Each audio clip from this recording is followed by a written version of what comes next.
Man, I'll tell you what, bro. I'll tell you what, man. WWE is really setting us up for an amazing storyline revolving around Johnny Gargano. They're about to take us on a roller coaster that I honestly think if WWE plays their cards right, this will be better than the Daniel Bryan story. I honestly believe that. The emotions that ran high in that match at TakeOver Philadelphia with Johnny Gargano and Andrade Cien Almas, I mean, they took us on a roller coaster, man, that you don't really see in professional wrestling. It comes around once in a blue moon. It really does. The emotions that ran wild in that match. In the end, when Johnny Gargano didn't win the championship, how many people were just wanting him to get that victory and become the NXT champion? We all wondered how WWE was going to follow this up. What was next for Gargano? When is Tommaso Ciampa coming back? Being that Gargano, to some, and I understand where people are coming from, to some, Gargano didn't need to win the championship now because he pretty much has the rest of his year set out for him with a feud with his former partner. He's got a blood feud that's going to carry him through most of this year. And that's not the only title opportunity that Johnny Gargano was ever going to get. But after tonight's NXT, it looks like WWE is about to take that roller coaster and we're going to go even wilder, man. Tonight on NXT, an unbelievable segment with Johnny Gargano, Andrade Cien Almas, Zelina Vega, and Gargano's wife, Candice LeRae.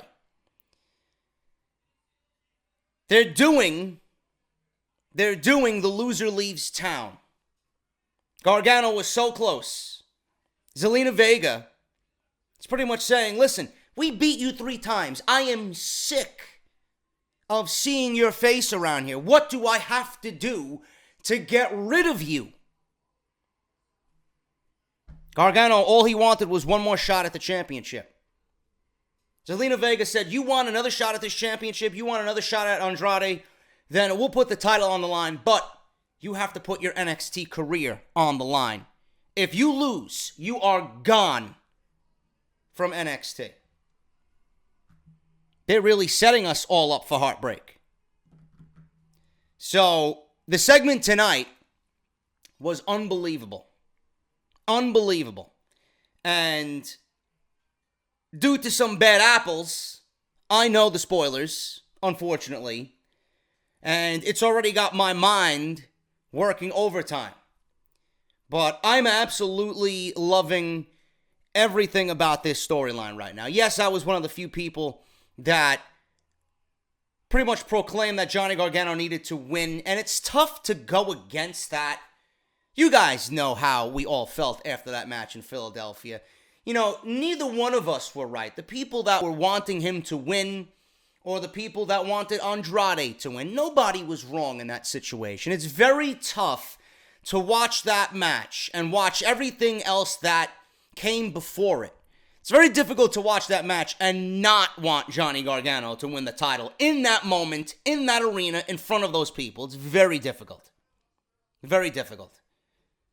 I'm hoping WWE plays their cards right and we get another moment like that for Gargano, because I honestly do believe he deserves the championship. And if this storyline is going to take us through an emotional roller coaster like I think it's going to, with Tommaso Ciampa coming back, and Gargano has to go through Ciampa to get that title opportunity again, I hope we do get that moment. I think Gargano deserves that moment. I think we as fans deserve that moment, because there's no better moment in professional wrestling when someone like Johnny Gargano, who is so incredibly over with the fans, something that you don't see all that often, wins a championship from that just come from behind underdog mentality, that just clear-cut babyface that everybody wants to see win. There's nobody rooting against Johnny Gargano. And Solid Monster, he described it best. Gargano is like a mixture of Bret the Hitman Hart and Daniel Bryan rolled into one. He's a fucking fantastic professional wrestler. His selling is absolutely fantastic. And he's got that Daniel Bryan, I am not going to give up until I fucking win this title mentality. He's the perfect professional wrestler. Johnny Gargano is the embodiment, and I might be a fanboy here. I don't give a fuck. I really don't. Johnny Gargano is the embodiment of what professional wrestling should be. He is the embodiment of what emotion is in professional wrestling. It really is. And I'm loving this storyline right now. I really am. We're going to go over all that. We're going to go over the segment with Zelina Vega and what she said. We'll play the promo for you guys tonight. We're going to go over the Sanity versus Undisputed Era in the main event. Texas Tornado style 6-man tag titles not on the line. We're going to go over all that today right here on the NXT review. I do have some news and notes, though. I specifically saved these notes that I had from off the script for today. So you guys are going to get a full-on NXT news, rumors, and review video for your Wednesday night. So you don't need to go watch any other show that's going live tonight. So you guys can stick it right here. I'm going to try my best to give you guys the best content that I possibly can. I got news on Ricochet. I got news on Lars Sullivan. Where's the big man at? We got news on Lars Sullivan, and I got news on Shawn Michaels hand-picking a new protege that he is personally overlooking and overseeing in NXT. You're going to be surprised at who it is, man. So stick with me. We're going to go over all that today right here on NXT Review. Monday Night Raw and SmackDown Live. Both videos are live on the channel right now. I'll leave you some YouTube cards in the top right corner of the video. Make sure you guys go and check that stuff out. SmackDown Live review went up early this morning around 11 a.m. You guys can go check that out. We talk about Daniel Bryan and how I think WWE dropped a major hint at Daniel Bryan coming back and wrestling alongside Shane McMahon at WrestleMania against Kevin Owens and Sami Zayn. How WWE is absolutely fucking over Dolph Ziggler. We talk about all that in the SmackDown Live review. Monday Night Raw was a creative nightmare. It was filled with illogical trash. It was an insufferable show. One of the best rants that I've done in many, many months on Monday Night Raw review. What else is new? Rant, Raw. If I'm not ranting on Raw, something is wrong. Go check it out. It's live on the channel right now. Plus, part 1, 2, and 3 of Off the Script this past weekend. Lots of news on Ronda Rousey. Go and check it out in the annotations, in the YouTube cards that you see in the top right corner of your screen. Follow me on Twitter at JDFROMNY206. Hit that subscribe button down below, and please be aware that YouTube has indeed went back to their default settings. Instead of notifying you of all my uploads, they probably clicked on only highlights for this channel. So when you click on the bell, which I want you guys to do, make sure you guys double check. Click on the bell and make sure that you have notifications on for all uploads and not just the highlights. So please make sure you take care of that. So subscribe and hit the bell for all notifications.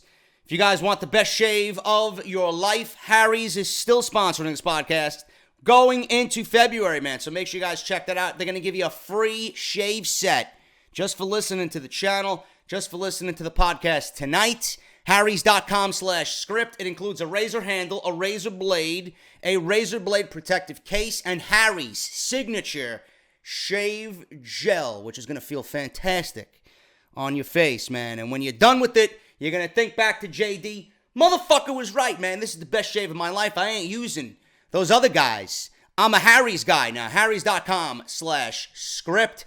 Make sure you guys take full advantage of that. All you have to do is pay shipping and handling. $2 or $3, and you got the best shave of your life. Harrys.com/script. Also, Audible is giving you guys 1 month free of their service. Make sure you guys check out Audible, audibletrial.com/offthescript. Not only 1 month free, but you're going to get one free audiobook of your choice as well. Over 180,000 choices to choose from. A lot of those are wrestling related, and if you guys don't care for the wrestling related content, you guys can pick anything else you want. That's audibletrial.com/offthescript. And if you guys have already redeemed your code, I know you have family. I know you have people in your family that don't know who JD is. Extend the offer to them. Make sure you guys get them a free audiobook. Tell them. Go to audibletrial.com/offthescript. Enter your information. sign up, download the app. You got 30 days to check out the app for free, and you got one free audiobook of your choice. audibletrial.com/offthescript. And if you guys want to support through Patreon, as always, for the hard work that goes into this channel all week long, every single week, every single month, patreon.com/JD from NY206. Gonna start off with the news, man. Ricochet is making waves already. And WWE will have his debut at this particular set of tapings. Within the next couple of weeks, we will be seeing the man known as King Ricochet. Ricochet has already commented on his WWE debut, which we will see, I believe, in 2 weeks. Dreams really do come true, and I couldn't be any happier for a guy like Ricochet because I called 2 of his matches in House of Glory, once against the Amazing Red, which was fantastic, and one against Anthony Gargano. So I am thrilled that a guy that I loved calling matches for in House of Glory is now in NXT, man. So Ricochet has always wanted to be a WWE superstar since he was a child. Everybody that's in this business has always wanted to be a WWE superstar and have a WrestleMania moment. So Ricochet has definitely had his doubters along the way, but found no problem shutting everybody up. Now he's in NXT and looking to make a huge impression already. All he did was sit down at NXT TakeOver Philadelphia, and everybody went crazy in the crowd. Plenty of people praised King Ricochet for an amazing accomplishment joining WWE. The fact is that sometimes nice guys do finish first. Ricochet commented saying he is still on a high from the television tapings at Atlanta's Center Stage, where WWE is filming this particular set of tapings for NXT. He also went on to thank everybody who made his WWE debut possible. This is an example of someone living their dream right in front of our eyes, and we certainly, as a family here, cannot wait to see what WWE does with Ricochet in NXT. He's going to be clearly one of the best things in this company, so I can't wait to see what he does, and I'm hearing the crowd went absolutely crazy for Ricochet at Atlanta's Center Stage. You guys are wondering if he's going to keep his name, or are they going to go with Trevor Mann, which they've been promoting him as. Trevor Ricochet Mann. Ricochet will indeed get to keep his name, thank Christ, in NXT. WWE, alongside Ricochet, signed War Machine and Candice LeRae. Some were worrying that they were going to switch up all 3 of their names. So that is not the case with Ricochet. WWE does indeed often change a superstar's name when they come in, but Ricochet has spent years creating name value for the Ricochet brand, and it looks like NXT might be letting him keep his name. During the second night of television tapings at Atlanta's Center Stage this week, Ricochet made his debut, as you will see on NXT television, and he is indeed keeping the name, which is great for both WWE and Ricochet. Ricochet did defeat Fabian Aichner. I can't wait to see that shit, because I've been loving me some Fabian Aichner, man. In about 6 minutes during his first NXT match, and from the looks of things, Atlanta was very happy to see him work. So I can't wait to see more of Ricochet, and I'm sure you guys feel the same way. Someone that has not been working is Lars Sullivan. Lars Sullivan was injured, and him being injured apparently has changed plans for NXT TakeOver New Orleans. Now, I don't know how likely these plans were, so please take this with a grain of salt, but after reading this, I'm glad that these plans did not take place, or plans were changed, because I certainly don't think Lars Sullivan is at all ready yet for what I'm about to read to you. Lars Sullivan has been missing for a while. He wasn't at TakeOver Philadelphia, and he wasn't at this particular set of NXT tapings. Now, it's being reported that Sullivan was indeed penciled in to face Andrade Cien Almas for the NXT title at TakeOver New Orleans, but that spot more than likely will be going to Aleister Black. Now, there's a good reason why Lars Sullivan has been absent from NXT recently, because he indeed did get injured, but he will be back sooner rather than later. Therefore, it's not likely to cost him any more time away from NXT.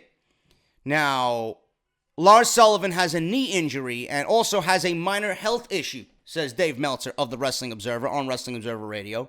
He should be back this week or next week So all that is accurate in the sense of he was going for the championship because of his health issue and missing all the TV tapings, and they taped all of the TVs last week, so he wasn't going to be back in time for them. So you have to do what you have to do, and Aleister Black is obviously the best choice that there is. End quote. That's from Dave Meltzer specifically. It was noted that Aleister Black versus Andrade Cien Almas will probably be a better match than Almas versus Sullivan for the NXT title, but Lars Sullivan is expected to pick up right where he left off once he does come back to the NXT brand and is there for the next set of TV tapings. I think Lars Sullivan right now has been doing great so far. I don't know if he's ready for that position yet. Lars Sullivan might not be ready for that position, period, right now. Not even in 2018. I think Lars Sullivan needs to be built up the same way Braun Strowman has been built up. They didn't really push Braun Strowman into the title picture in his first year. I mean, they did. They put him against Brock Lesnar, and they started to push him against Roman Reigns. Roman Reigns and the matches with Roman Reigns got him over, and the silly antics, the monster-like antics got Braun Strowman over. I think Lars Sullivan, and I said this on record, is going to be the next Braun Strowman of WWE. He's going to be WWE's Braun Strowman of 2018. But that doesn't mean put him in a title match against Andrade Cien Almas. Almas is one of the best wrestlers in the world. He may be one of the best wrestlers in the entire company, if not the best wrestler in the entire company. I don't think Sullivan and Almas would have been a good match at all. It might have been entertaining, but, our level of what we see from Andrade Cien Almas is at an all-time high right now. You don't want to put him in a match against Lars Sullivan after that unbelievable, one of the greatest matches I've ever seen with Johnny Gargano. You don't want to put him in a match with Lars Sullivan coming out of that. A, I don't think Sullivan's ready, like I said, and B, I don't think that would have been a match worthy enough to headline TakeOver WrestleMania weekend. Aleister Black versus Andrade Cien Almas will do the job. Andrade Cien Almas will probably drop the title to Aleister Black. But Sullivan being thrusted into the main event scene when he comes back, I still think might be too soon for him. Remember, he called out Killian Dane. You got to put him against Killian Dane first. I don't think Sullivan is going to be ready when he comes back. He's still green in the ring. He's not really, there yet as far as work rate goes. I want to see him mature a little bit more before they start putting him in big match situations like that. Especially when you got Adam Cole, you got Drew McIntyre coming back, probably before WrestleMania. Ricochet is there, right? Johnny Gargano is going to be there. Tommaso Ciampa is going to be there. The main event scene in NXT is probably going to be filled. Aleister Black, Almas. There's really not going to be any room for Lars Sullivan. You can certainly make room for him, but you got to think, is he going to be ready? Is he going to be able to compete with all those names there? I don't think he's ready yet. I want to see him mature a little bit more before we start getting Lars Sullivan into NXT Championship title pictures. That's just my 2 cents on that. But apparently, according to Meltzer, he was supposed to be the one to challenge Almas at TakeOver New Orleans, and due to the injury that he has right now, they are obviously going with Aleister Black. I don't really buy that. I think Aleister Black was always the plan, and I'm hoping WWE, especially for NXT, is smarter than that, and I hope they know Sullivan is not ready yet. Shawn Michaels. Yes, HBK, Hall of Famer, Shawn Michaels, one of the greatest of all time, Shawn Michaels. Handpicked a new protege in NXT. NXT right now is probably in the best position I think I have ever seen them in. Stacked roster. They are the place to be. They are the show to watch. Even losing some big names like Kevin Owens and Sami Zayn and Neville and Nakamura and Samoa Joe and Sasha Banks and Charlotte and Becky and everybody else in between, Bobby Roode. Even after all those departures, WWE has finally found NXT in a spot, or got NXT to a spot, where if they pull one or two guys that they got now, they're still stacked with talent. And it's not going to debilitate their roster like it did last time there was a mass exodus of talent from NXT to fill WWE's main roster needs. Now, one of the biggest advantages of being on NXT's roster right now is that you receive guidance from the best in the business. Dusty Rhodes was a massive influence on everybody in NXT, and now Shawn Michaels is working specifically out of the Performance Center. And his guidance and insight is giving superstars an opportunity to better themselves. Now, with Shawn Michaels there, Triple H, William Regal, and everybody else, NXT is unreal right now. And it's no wonder why most of the NXT stars end up as some of the most biggest names on the WWE main roster. Most of them impressed the night before the Royal Rumble at NXT TakeOver Philadelphia. Aleister Black, Johnny Gargano, Andrade Cien Almas, Adam Cole. NXT TakeOver at Philadelphia seen one of the greatest matches ever in Johnny Gargano and Andrade Cien Almas. Now, according to PW Insider, there is one NXT superstar who has impressed so much recently that Shawn Michaels has handpicked him as his protege. Now, I thought it was Johnny Gargano. Before I read this and I seen the title, I thought it was Johnny Gargano. One of the other entertaining matches from TakeOver Philadelphia was Cassius Ohno and the Velveteen Dream, Patrick Clark, with Velveteen Dream emerging victorious. Now, sources are claiming that the Velveteen Dream is Shawn Michaels' new hand-picked protege in NXT, with both fans and wrestlers agreeing that Patrick Clark, under this gimmick, has an incredibly bright future ahead of him with championship gold in his future. His feud with Aleister Black was voted as the 2017 NXT Rivalry of the Year, which featured an incredible story and match. Kevin Owens also spoke highly of him when he claimed that people will be saying Dream's name for years to come. Edge is another legend that spoke highly of the former Tough Enough competitor and compared his short run in the wrestling business to his gimmick as a mix of Rick Rude and Prince. Comes as no surprise that HBK has selected Velveteen Dream as a young star to focus on as he looks to be part of the gold mine for WWE for years to come. With legendary guidance from Shawn Michaels, the Velveteen Dream will only get better and better as he continues to take advice from HBK. And take into consideration that Patrick Clark is only 22 years old.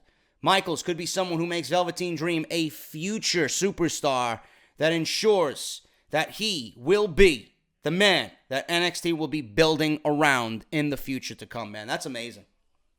That's absolutely fucking amazing that Shawn Michaels has chosen Patrick Clark, man. That's the highest of fucking... I don't know how you can get any better than that. That's got to be the highest fucking honor you can achieve right now in his position. I mean, I'd be thrilled. If Shawn Michaels comes up to me and tells me that he wants to teach me, you're my new project, man. You shut your fucking mouth and you listen and you smile along the way. That's amazing. I've been saying... And I openly admitted, I fucking hated Patrick Clark when he came out. Before they actually renamed him the Velveteen Dream, I'm like, this is going to fail. This has Adam Rose failure written all over it. And then all of a sudden he comes out, first feud out of the gate is with Aleister Black, and I'm a fucking instant fan. Instant fan. I have a tendency to not give things a chance. I'm very quick to judge and very quick to criticize. That's one of my downfalls. It's one of my weaknesses. I don't tend to give things a chance. I don't like change, especially when it comes to professional wrestling.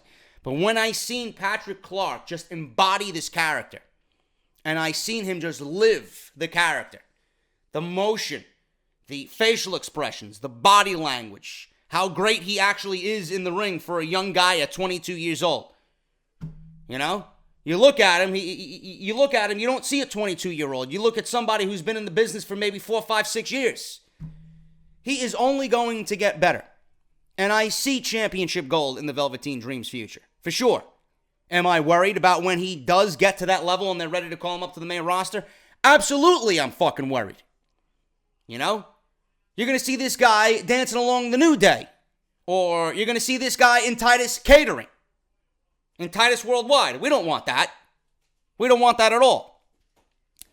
Patrick Clark plays a great character. He's got a ferocity behind him. He's got a seriousness behind that flamboyance, which is fantastic. He's very, very good on the microphone. And the fans are eating this gimmick up. Just look at the match with Aleister Black. People were chanting Dream's name over Aleister Black. Just amazing how he lives the character and people, the people are investing there. Do you know when someone cares about something? If the fans did not care or not want to see Velveteen Dream, they wouldn't give a shit. But the fact that this guy comes out and he grabs everybody's attention to the point where they're screaming his name and chanting his name, and he's a heel, Dude, you're doing your job. I can't wait to see what they do. That's amazing that Shawn Michaels has chosen Patrick Clark, Velveteen Dream, as his new protege, man. That's fucking good shit. NXT tonight, man. NXT tonight. Another good show, as always. Another good show, as always. They never put on a bad show. If they put on a bad show, then you know something's fucked up. You know something's fucked up.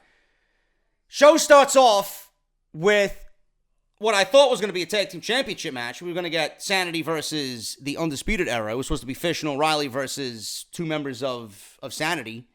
You know, I don't know which members it was supposed to be, but it was supposed to be a tag team title match. There was a huge brawl in the middle of the ring to start this show. Locker room emptied, rookies came out, local talent came out, William Regal, security breaking this thing up. You know, security guards are going flying. William Regal comes out and he says, enough is enough of this shit. I'm making this a 6-man Texas Tornado match. I thought he was actually going to put the titles on the line, but he didn't. This ends tonight. He doesn't want to see any more of this shit. 6-man Texas Tornado main event for NXT. No rules. Undisputed. Sanity. Go kill yourselves is the last time I want to see this shit. End it all tonight. And that's the way the show started off. Show started off with a fucking cannonball blast. Heavy Machinery versus Moss and Sabatelli. I don't like what happened here, bro. I don't like what happened here. I hope this is just frustration for the week and not something that's going to be permanent. Heavy Machinery. Looks like WWE's getting behind them again. They got some big victories over Moss and Sabatelli in the last couple of weeks. They've been featured a little bit more lately on NXT TV. Heavy Machinery wins here. The trash compactor that they do, Dotrovic and what's his name? Tucker Knight. Good shit. Love it. He does the Caterpillar, does Otis.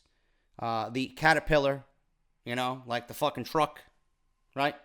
So he does that, drops the elbow, and action starts going all over the place. Tino tries a rope-aided roll-up, and the official gets an eye on it. So that's that. Tag made. Trash compactor completes the job. Crushes, I believe, what's his name? Sabatelli. And Heavy Machinery wins. Pretty basic stuff here. But the main thing here is what happened after the match. There was a lot of anti-Tino chants. Tino sucks. So Moss goes on to check his partner who's looking for some help, but Moss leaves him after the crowd continues to chant, Tino sucks. I don't want to see Moss and Sabatelli break up. I really don't believe in Tino Sabatelli as a singles guy yet. I think he looks very good next to Riddick Moss. So hopefully this is just a 1-week thing, being that they couldn't beat Heavy Machinery, but I do not want to see another tag team breakup. I don't. I think these guys are two guys right now that need to stick together. I think this team could add a lot of value to the tag team division, and I just don't know where they would go separated. I don't want to see another tag team break up, and I don't think it's the right time for these guys to break up. All because you can't beat Heavy Machinery doesn't mean you need to break up a tag team. There's a lot of potential in Riddick Moss and Tino Sabatelli together. Please don't make another mistake by breaking up a tag team too soon. So hopefully, like I said, this is just a 1-week thing. Johnny Gargano came out to address the NXT fans after one of the best matches of all time with Andrade Cien Almas. I'm going to play you the entire clip. And the reason why I'm going to play you the entire clip is because Zelina Vega had a star-making performance here. And when I looked at Zelina Vega tonight, she reminded me so much of AJ Lee tonight. I don't know what it was, but when I seen Zelina Vega getting hot and heavy here and yelling and just ranting on Johnny, I seen a lot of younger AJ Lee in there. So this was a great segment.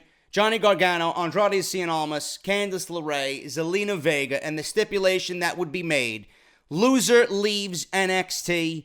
Let's see what Johnny Gargano has to say. Interrupted by Zelina Vega.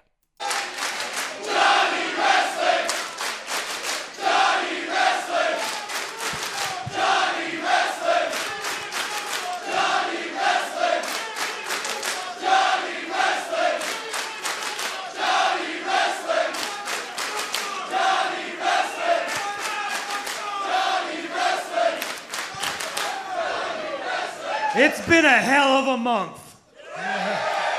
Damn right. I went into Philly the most confident I've ever been. I brought my family. It was gonna be my moment. I knew I was winning that match. I saw myself standing right here as NXT champion. Unfortunately, that didn't happen, and it sucks. It sucks. But coming out here and getting that reaction from you guys,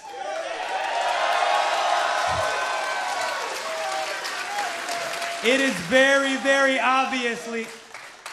Johnny Wrestling! Johnny Wrestling! It's so hard to cheer against him, dude. It really is. Johnny Wrestling! Johnny Wrestling! Hey, it's obvious to me now that what I earned that night means more than a championship. I earned your guys' respect. Yeah, bro, you already had it. You just enhanced it. I had the match of a lifetime. And at my lowest of lows, you guys picked me up and made me realize, title or no title, I am exactly who I say I am. I am Johnny Gargano. I am Johnny freaking Wrestling.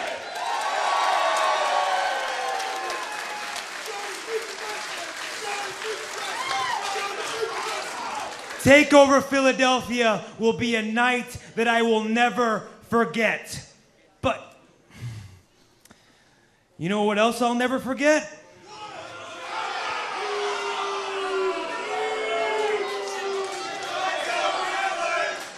A crutch shot to the back. I've bit my tongue since Takeover Chicago. But you know what? Tommaso Ciampa! I'm coming for you! Face to face, man to man, one on one. Why don't you come? And then Andrade comes out. I want to skip ahead because I don't want to get copyrighted here with the music. So I'm going to skip ahead here until Zelina Vega starts speaking.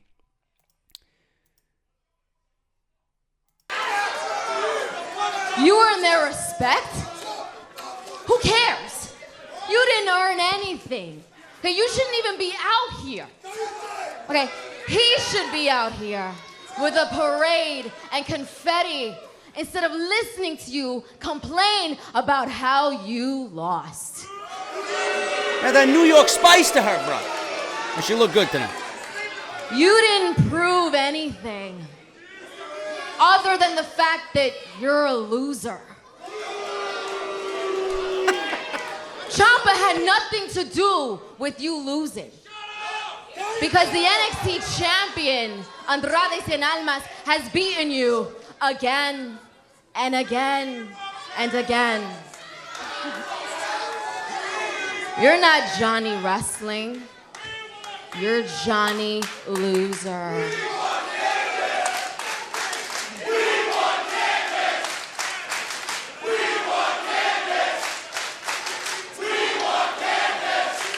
Zelina, you know, my favorite part about Takeover Philadelphia was earning their respect.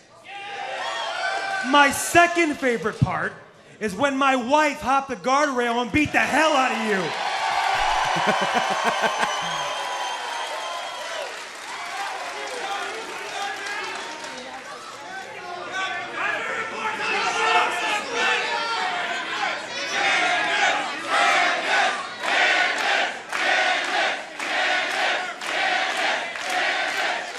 She starts shoving Gargano, and then Candice comes from the back. And here comes Johnny Gargano's significant other, Candice LeRae, who is picking things up where we left off at Takeover Philadelphia. And then there's a brawl between Gargano and Almas. And Almas rolls out of the ring. Andrade Cien Almas.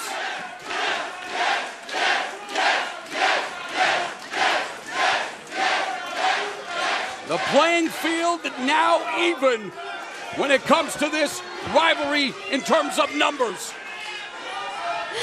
I'm so sick of you! I'm sick of the two of you! What's it gonna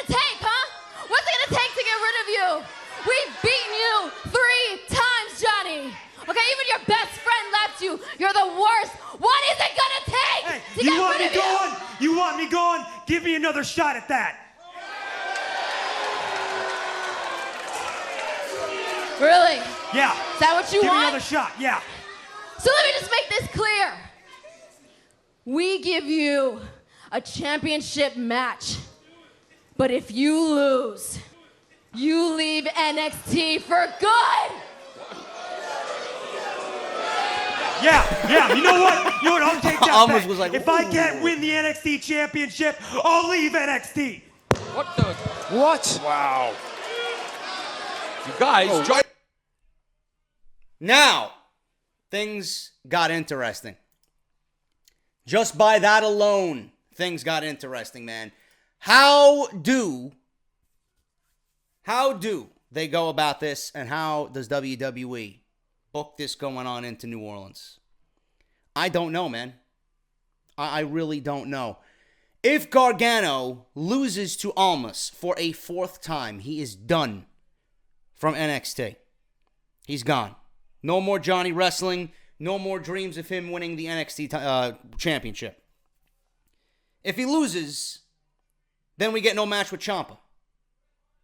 Now, if Ciampa's going to come back and we need Johnny there to complete this blood feud, how do we get Johnny to come back if he's going to be the one to leave NXT? Simple as best here.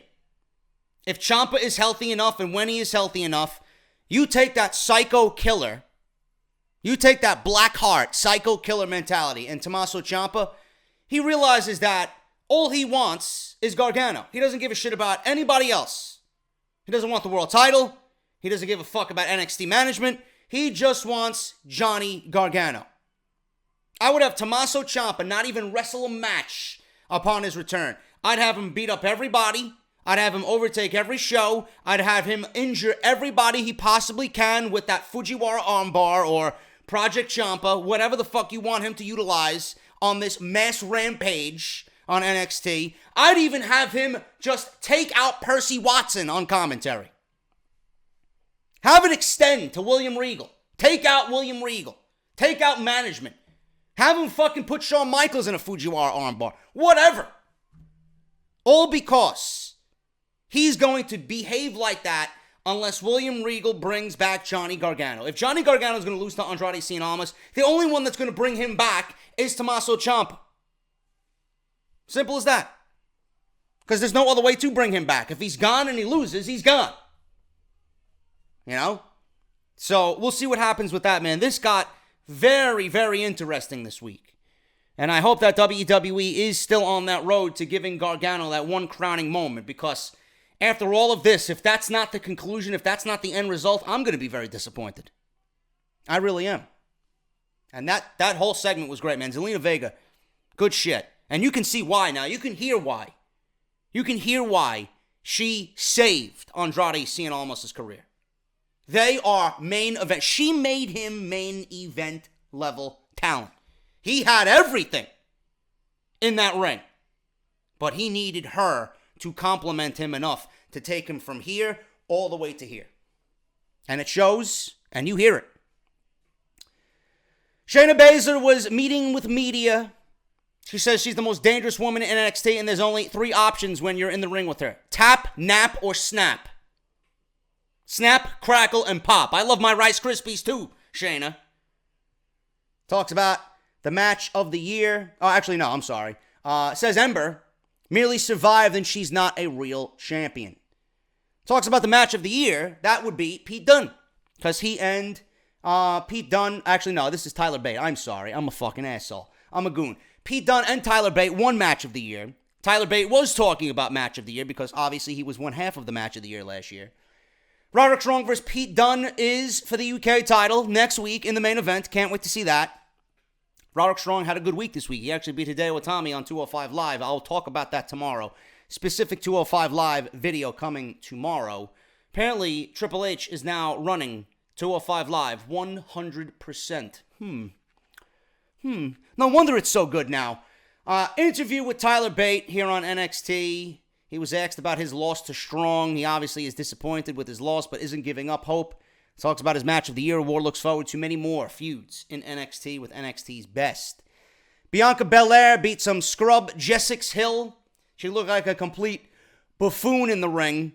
She offered a handshake to Bianca. Bianca shook her hand, and then, obviously, reverse fireman's carry slam. It was almost like a reverse burning hammer. Inverted powerbomb, dubbed the alley-oop. Not really a big fan on that finishing move yet. Hopefully it grows on me. Short, to the point, quick and painless. Bianca Belair. We didn't get no hair whip. We didn't get no hair snap from my girl Bianca. But she defeats Jessix Hill. Apparently, she is a local Georgia girl trained by Dory Funk. There you go. In the main event, Sanity versus Undisputed Era 6-man tornado tag team match. This was pretty much an extension from War Games. This was an all-out fucking war on NXT in the main event. At the end of this match, we had Sanity pretty much dead to rights. Fish and O'Reilly were going for some of their signature moves, total elimination. They pulled out some of their old Ring of Honor moves. All sorts of shit here. Near falls. You know, we had Eric Young take a vicious super kick, and we had that, I don't know what Adam Cole calls it, but it's the Uranagi. Fucking ridiculous. I mean, I cringe every time he hits it, man. He makes it look so fucking devastating. Nails him with a super kick. Covers Eric Young again. Everybody's like fucking screaming at the referee. That was a 3 count. You heard Bobby Fish screaming at the referee. That was a 3 count. Earlier in the match, Bobby Fish did a fucking picture-perfect moonsault off the top rope. But at the end of this match, we had Killian Dane come in. Earlier, he was put through a table that was just kind of placed slanted on the outside against the barricade. He went through the table. He crawls back into the ring, took on all 3 guys of Undisputed Era. Took on Cole, took on Fish, took on O'Reilly. Dropkick, senton, crossbody to everybody. Dane gets Fish in the electric chair for a big slam. And then that was it. It was over. I believe that was the Ulster Plantation he did. Got the Ulster Plantation on him, a.k.a. the One-Winged Angel. Makes the cover, and Sanity makes a comeback and wins the 6-man Texas Tornado match. Beats Undisputed Era, non-title match. These guys brawled to the back as well. There was some segments where they brawled in the back. It was all over the fucking place. Make sure you guys go out and watch it, man. It's a huge 20-minute brawl. Like I said, it's an extension of what we've seen at War Games, and hopefully this is all over with. Hopefully this is all over with, because I'm hearing that the WWE is bringing back the Dusty Tag Team Classic. Maybe these teams will be both represented in the Dusty Tag Team Classic, but I'm hearing good things coming out of that already, and we'll see what happens with that, man. But Sanity on this night got one over on the Undisputed Era thanks to Killian Dane, and that's the way NXT went off the air, man, with a big comeback from Sanity. This was a very good show, man. Hope you guys enjoyed the video. That Johnny Gargano storyline with Almas is heating up, man. I can't wait to see where they go with it. Very excited to see how Tommaso Ciampa is going to factor in all this, and he's the only one that's going to be able to bring Johnny Gargano back if indeed he does fail for a 4th time against Andrade Cien Almas. That's your NXT review, man. If you enjoyed the video, hit that thumbs up. Follow me on Twitter at JDFROMNY206. Hit that subscribe button. Make sure you guys turn on the notifications for all uploads. And I will see you guys tomorrow. Special Off the Script Extra. We're going to talk about 205 Live and major changes made to the brand. Vince McMahon has stepped aside, and Triple H has now taken over 205 Live completely from the grasp of the evil one himself, the demented one, Vince McMahon. We'll talk about it tomorrow on Off the Script Extra. Hit that thumbs up, and I'll see you guys tomorrow for more great content right here on the channel. Have a good night. I'll talk to you guys later.